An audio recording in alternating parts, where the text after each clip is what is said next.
Il est des hommes dont l'histoire contribue humblement à faire l'histoire future.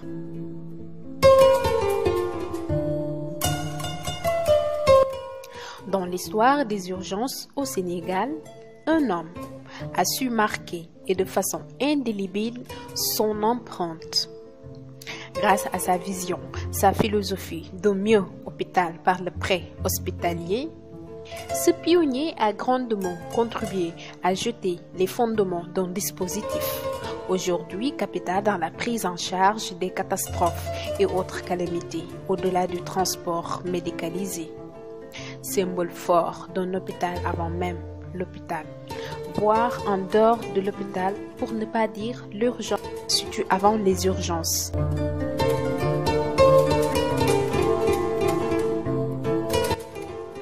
L'homme est bien entré dans l'histoire, celle des urgences.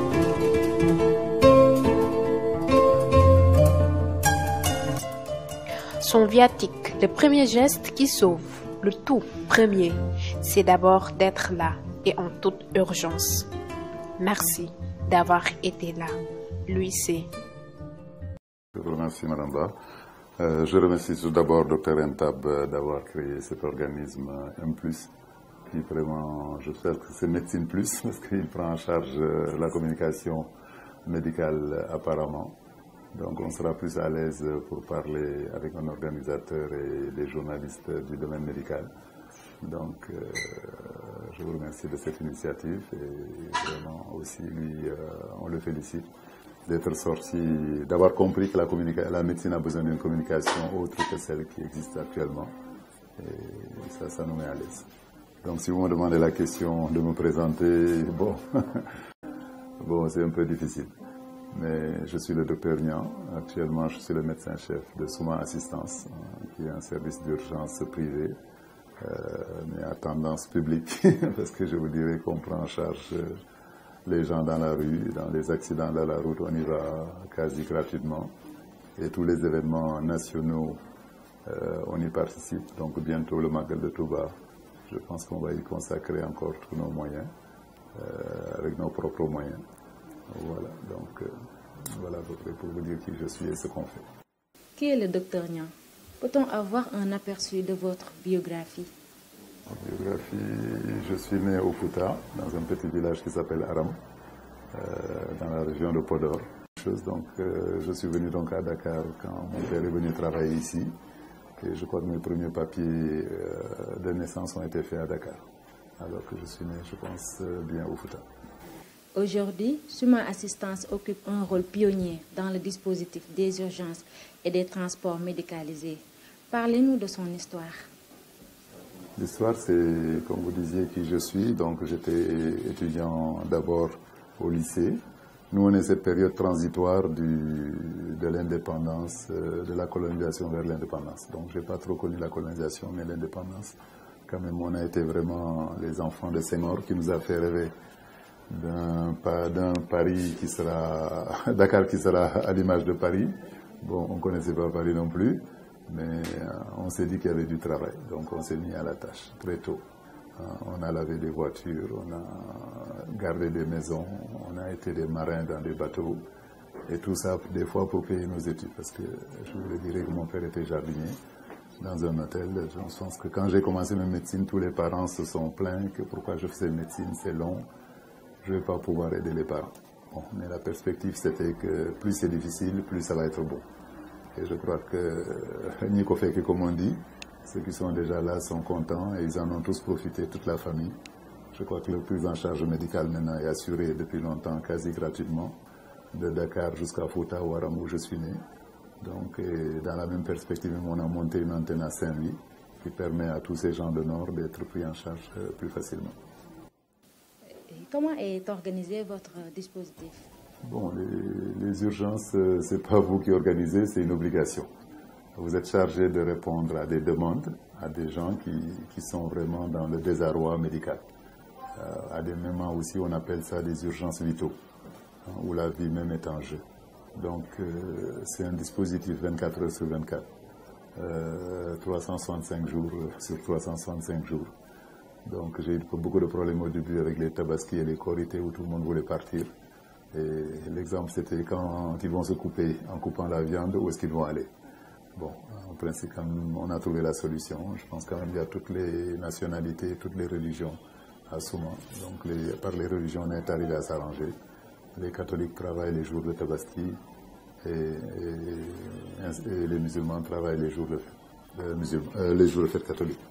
Donc, mais ce dispositif 24 heures sur 24, quand même, ça n'a pas été évident. Il a fallu qu'au départ, moi-même, je travaille 24 heures sur 24.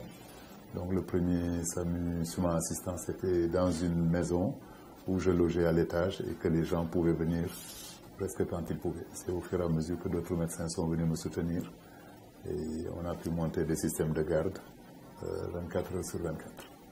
Quels en sont les faits saillants? Les faits saillants, déjà, c'est de pouvoir exister dans un pays comme ça, au Sénégal, où malheureusement, entre guillemets, tout est fait par d'autres. Un service d'urgence aussi qui est je ne dis pas délicat, mais très exigeant.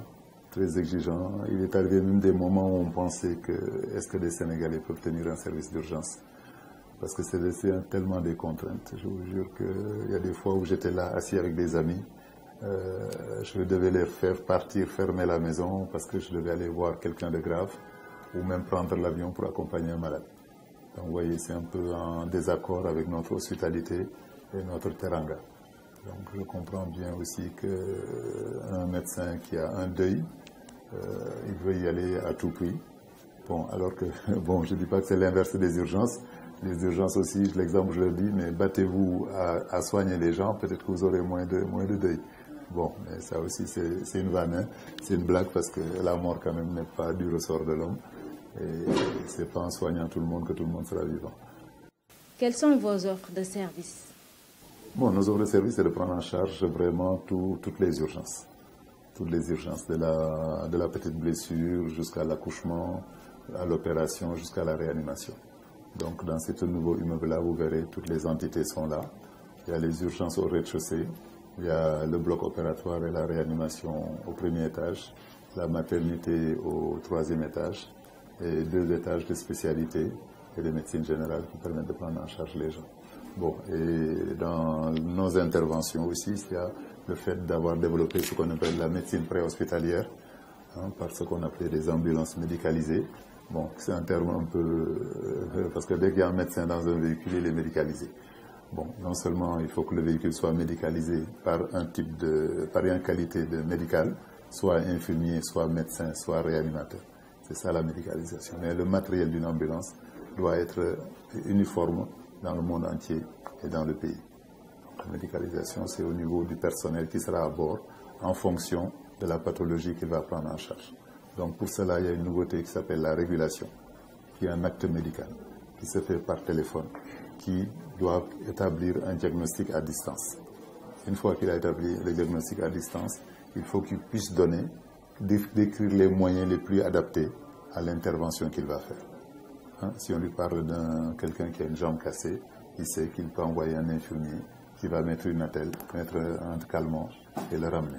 Si on lui parle de quelqu'un qui est dans le coma, là il faudra prendre un réanimateur ou quelqu'un qui a été vraiment formé dans les urgences, qui pourra savoir qu'il faut les gestes vitaux à faire, donner de l'oxygène, ce qu'on appelle intuber, mettre une machine respiratoire, et ainsi de suite.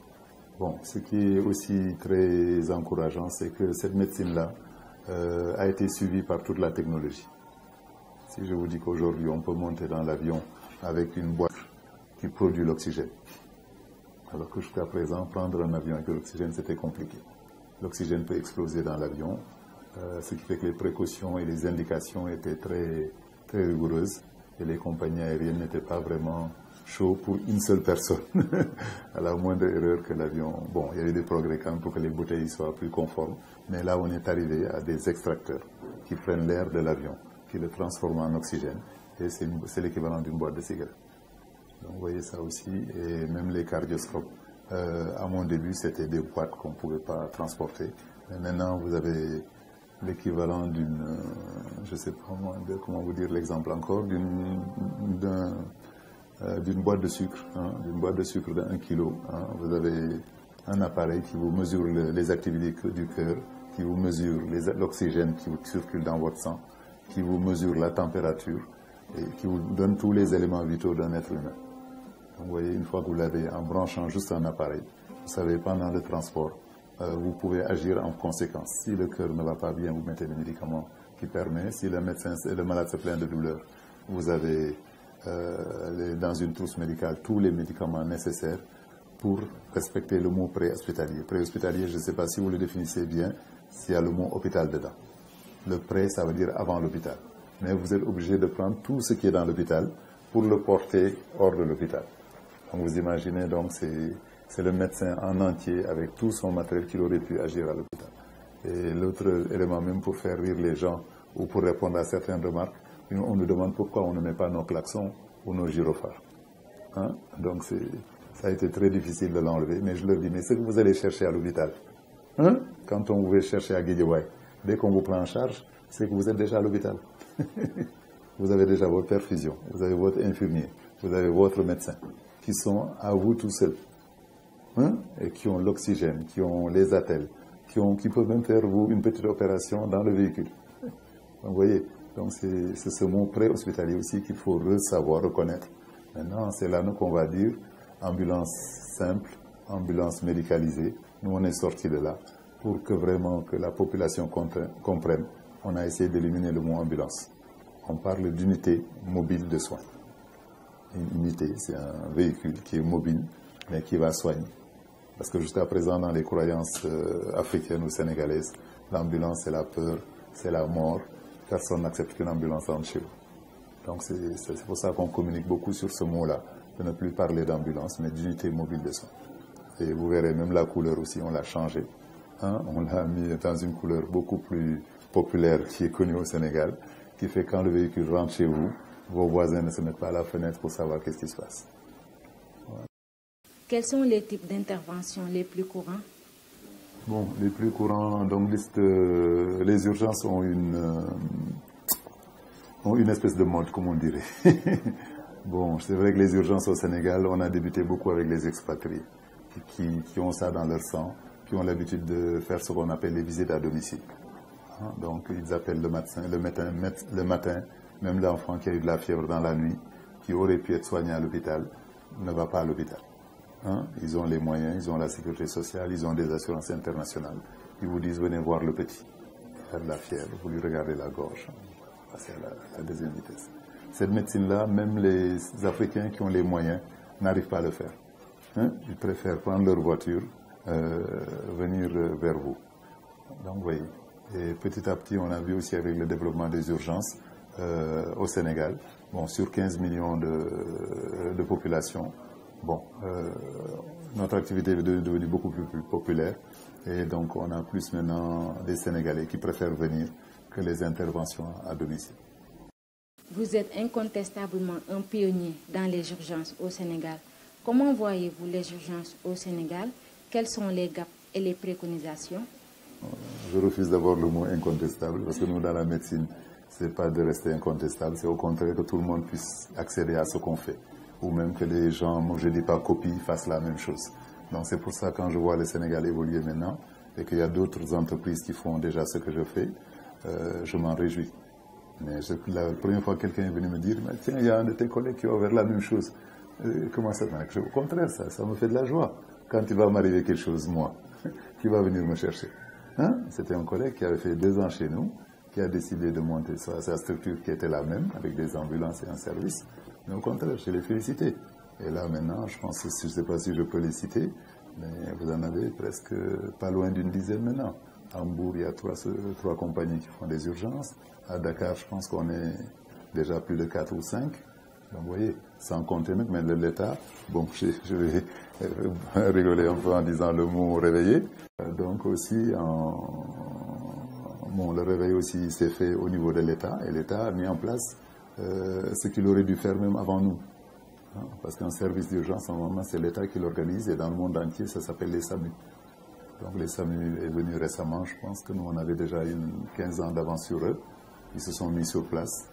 Donc, ils doivent nous aider de façon plus générale et de prendre aussi tout ce qui est public en charge. Voilà. Donc c'est déjà en place, ça aussi il faut qu'on le félicite, qu'on félicite l'État d'avoir avancé à ce niveau-là et de féliciter même le Sénégal et le gouvernement de savoir quand même que les contraintes d'un pays doivent se faire dès que c'est possible. De vos débuts à nos jours, une trajectoire riche en enseignements de tout ordre. Voudrez-vous nous en faire l'économie? Bon, je vous remercie. C'est d'abord faire un diplôme de cette spécialité-là, qui a été très rare. L'urgence était, bon, je n'utilise pas le mot, je vais être méchant en disant que c'était la poubelle de l'hôpital. Hein, en principe, on disait même que c'est les médecins qui savent rien qui doivent être là-bas. Hein, parce que si on voit la hiérarchie de la médecine, c'est tout de suite faire une spécialité. Et la spécialité des urgences n'existait pas. Donc, ce qui fait que les urgences, bon, on y faisait passer tout le monde y passait. Et personne n'y allait avec plaisir parce que vraiment, c'était disparate, les gens n'étaient pas organisés, il n'y avait pas. Mais maintenant, c'est des gens, on pensait maintenant à créer ça et à en faire des diplômes. Donc, nous, on est dans les premiers diplômes qui datent des années 86. Ça s'appelait même pathologie des urgences. Donc, c'est là qu'à force d'être dans les urgences, on nous a réorganisés. On a eu des cours venant de toutes les autres professions, hein, du cardiologue jusqu'au l'ORL, en passant par le dermatologue, le gynécologue. Tous ces gens-là nous ont fait des cours. Même la psychiatrie aussi. Un urgentiste doit savoir s'il se débrouille avec ça. Donc vous voyez, donc c'est un métier quand même qui s'est mis en place. Et vu l'évolution de la société aussi et l'urbanisation, c'est vrai que connaître un médecin voisin, c'était plus facile avant. Mais là, avec l'urbanisation, maintenant, quand on a un immeuble de 25 étages, dans cet immeuble seulement, il y a 200 personnes qui vivent là-dedans. Vous voyez, ce n'est plus le petit village. Donc comment prendre en charge ces gens-là?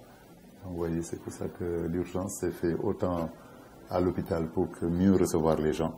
Après, elle s'est rendue compte que, surtout dans les accidents, l'histoire des urgences, je vais vous dire que ça vient d'où, pourquoi. C'est un professeur qui s'est rendu compte que les gens mouraient à l'arrivée, surtout dans les accidents.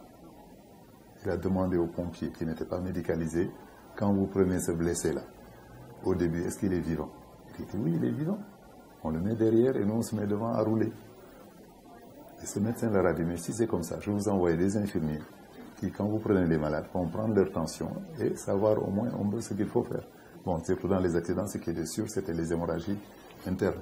Donc, rapidement, cette personne-là a pensé avec les dirigeants des pompiers à leur mettre un infirmier qui, en prenant la tension, voyait que la tension baissait, mettait tout simplement un perfuseur.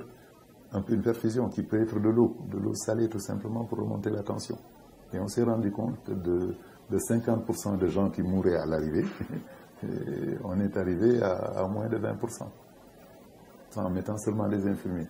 Et après, ça a progressé vers l'assistance respiratoire, avec le système d'intubation. Là aussi, il a fallu que des machines soient plus petites et portables. Vous voyez, maintenant, on a des hôpitaux ambulants. C'est des hôpitaux ambulants qui viennent chez vous. Et maintenant, de plus en plus avec les événements, on sait que les événements sont traumatogènes ou graves. Mais vous avez même des véhicules encore plus grands que des ambulances qui peuvent même opérer des gens dans certaines situations. Donc la perspective vraiment, elle est très heureuse et elle est satisfaisante. Le citoyen modèle crée de la valeur pour la postérité et ses concitoyens. L'une de vos réalisations majeures reste l'édification de cette grande maison de l'urgence qu'est Suma Assistance, qui a à son actif plusieurs emplois. Quel sentiment vous habite? Bon, on a même un sentiment d'inachevé. D'inachevé parce que c'est pas fini. Bon, parce qu'à moi tout seul, déjà, j'ai voulu ne pas rester à Dakar. Comme vous le savez, on est à Saint-Louis, on est à Mbour. Il y a un projet même d'un terrain qui est sur Touba, qui traîne un peu. Mais comme vous l'avez dit aussi, dans ce pays, on ne sait pas où on va. D'un côté, à un moment, l'État nous soutient en nous faisant des exonérations pour qu'on achète le maximum. Mais 15 jours après, il débarque avec des taxes et des impôts à ne rien comprendre. Surtout nous qui sommes médecins, et on se voit aussi qu'il faut non seulement être médecin, mais il faut être gérant, il faut être comptable. On se réveille un jour, on vous dit que vous avez oublié de payer telle taxe, et on se rend compte qu'on est 20 cliniques à n'avoir pas payé la taxe, donc ça veut dire que ce n'était pas intentionnel. Hein? Tout simplement parce que sur le courant, on n'avait pas payé la TVA, on nous a redressé des millions. Hein? Et on n'était pas seuls, c'est toutes les cliniques qui avaient fait ça. On nous disait qu'on nous exonère d'une TVA sur l'acte médical, mais il paraît que les activités autres n'en faisaient pas partie. Donc quand pendant longtemps on n'a pas payé TVA, d'un seul coup on se retrouve avec des millions à repayer. Et c'est comme ça, on achète un bâtiment, on n'y connaît rien, on commence à travailler, un jour on nous dit qu'il y a une telle taxe que la SICAP a oublié de vous dire de payer. Et là c'est 40 millions d'un seul coup que vous les payez. Hein? Et on reste 2 ou 3 ans après, on nous dit contrôle fiscal. Contrôle fiscal parce que vous avez oublié de mettre une virgule derrière un zéro. Hein? Vous avez une exonération, mais dans l'exonération, il y a un papier que vous devez déposer, que vous n'avez pas déposé. Là aussi, 40 millions.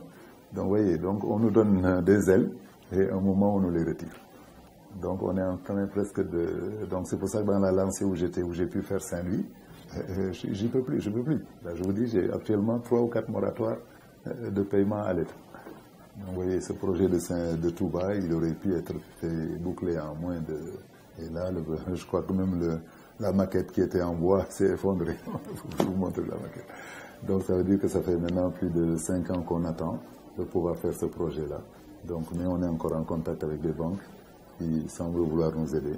Et je pense que quand même, si on arrive à réaliser ce projet-là, je pourrais partir tranquille. Avez-vous le sentiment de devoir accompli? Bon, ça je vous dis que c'est pas fini. Bon, est-ce que je pars parce que je réalise Saint-Louis, mais c'est que je réaliserai Touba, mais c'est pas fini. C'est que j'aimerais bien. Bon, c'est ce que je vous montre. J'ai des collègues aussi. Quand vous allez voir ma voiture, déjà vous voyez l'équipement qui est dedans. C'est pas un devoir accompli, c'est l'empathie. L'empathie, c'est cette sensation qu'on dit que l'être humain est là pour connaître la douleur de l'autre. Et quand vous êtes médecin, vous avez aussi l'obligation de la soulager. Donc je ne peux pas supporter de rouler sur la route, de voir quelqu'un par terre. Hein? Donc c'est à la limite, si je n'ai pas une natte qu'on peut mettre par terre en attendant que les pompiers arrivent. Hein? Mais par la suite, ayant aussi des connaissances, j'ai les perfusions, j'ai l'oxygène, j'ai même le défibrillateur automatique dans ma voiture qui permet, c'est la voiture simple, hein, c'est même pas la voiture médicalisée. Donc c'est ce sentiment-là que j'aurais voulu que la plupart de mes collègues, même qui ne sont pas urgentistes, qui savent poser une perfusion, puissent avoir dans leur voiture un petit flacon de perfusion. Pour que demain, s'ils me rencontrent, qu'ils puissent me mettre aussi une perfusion. Et je pense que ça pourra... parce que la richesse actuellement, elle n'est pas que financière, c'est une richesse humaine. C'est comment ce jeune pays-là, de temps en temps, on perd des jeunes dans la mer. Ça aussi, je ne sais pas si vous avez été au courant de ce projet-là aussi, que j'ai eu longtemps, d'aller sur le bord de la mer, de créer l'opération Noyade Zéro, pour que des jeunes gens ne meurent pas en allant se baigner. Hein, là, j'étais seul pendant longtemps. Je peux vous montrer une photo que j'ai prise tout à l'heure sur la plage d'Angor, où les pompiers maintenant sont sur la plage avant qu'il y ait des noyades. Donc, vous voyez, cette progression aussi est très satisfaisante. Donc, la richesse n'est pas financière, elle est surtout humaine. Qu'on puisse savoir que notre patrimoine humain est protégé et pris en charge à tout moment. Et je pense que ça, si on aura le reste, pourra venir. Là aussi, bon, c'est vrai que j'ai une satisfaction. Si cette clinique tourne à plus de 100 employés et que autant de médecins qui viennent, autant de l'hôpital à certaines heures pour faire des vacations, des jeunes médecins qui font leur garde et que chacun reçoit son salaire sans trop attendre. Quelles sont vos contraintes? Les contraintes, c'est toujours l'envie que ça marche mieux. L'envie que ça marche mieux. Et de répondre aux besoins des gens. Et j'ai l'impression que les besoins sont de plus en plus là. Là aussi, je vous ai parlé d'un projet qui s'appelle, ou d'un service qu'on a mis en place, qui s'appelle l'aspirine en main. Ça vous fait rire, vous connaissez un peu l'aspirine en main. L'aspirine en main, c'est comme la clé en main. C'est de prendre aussi aujourd'hui monsieur Enta, de dire pour que ton personnel, on aura un contrat aspirine en main, tu ne t'occupes plus de rien de ce qui est médical. Et cette procédure-là, ou ce petit service a fait beaucoup d'émules. Ça fait 18 ans qu'on est avec une usine de ciment de Dakar, où le patron ne sait pas combien coûte l'aspirine. Avec notre contrat, son personnel est pris en charge, 24 heures sur 24. Il n'y a pas de médecin qui sera absent parce qu'on est un groupe pour faire le 24 heures sur 24. Si un médecin n'est pas là, un autre médecin y va. L'infirmier est pareil. Alors que beaucoup d'entreprises ont eu beaucoup longtemps ce souci-là. Quand on garde un employé longtemps, déjà au bout d'une quarantaine d'années, l'employé, bon, il est en pré-retraite, il n'est plus aussi efficace que ça, il a d'autres contraintes. Il y a une entreprise où on a fait ce contrat en main, ça faisait 3 mois qu'il ne voyait pas son infirmier d'entreprise.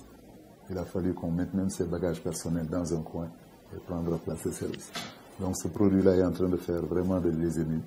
Et il est en train aussi de soutenir bien l'action de notre président par son train qui est en cours. On a un contrat avec cette entreprise-là, Aspirina Main, qui est en train de faire le terre. On a un contrat avec les gens qui font le marché des gros porteurs à Diamniadio, où il y a aussi une telle envergure de ces entreprises-là, dans lesquelles on leur met des antennes qui leur permettent de prendre en charge leur personnel avec une ambulance garée qui les évacue. Donc récemment aussi, je pense qu'on est en train de renforcer la centrale thermique qui est à Bohol, à Dias. Je pense qu'il y a un gros chantier de solaire qui a été mis en place. Les organisateurs ont signé un contrat avec nous. Il y a un infirmier, une ambulance qui est garée dans le chantier en permanence. Donc voilà à peu près. Et là, je peux rajouter aussi le summum de ma carrière qui est l'aéroport AIBD, qui nous a pris en tant qu'urgentiste de l'aéroport. Donc toute urgence d'un avion, même qui est détourné, c'est nous qui les accueillons. Toute évacuation dans les avions, nous les contrôlons pour voir si le malade va supporter le voyage. Les compagnies aériennes aussi ont commencé à nous demander leur avis sur l'état de certains passagers pour savoir s'ils vont pouvoir faire le voyage régulièrement. Là, vraiment, je peux vous dire que, bon, c'est pas fini, je présume. Je souhaiterais un jour que le Sénégal ait une station orbitale, qu'on lance des fusées et que mes confrères médecins de Souma Assistance soient là à assister ces astronautes. Quel message lancez-vous?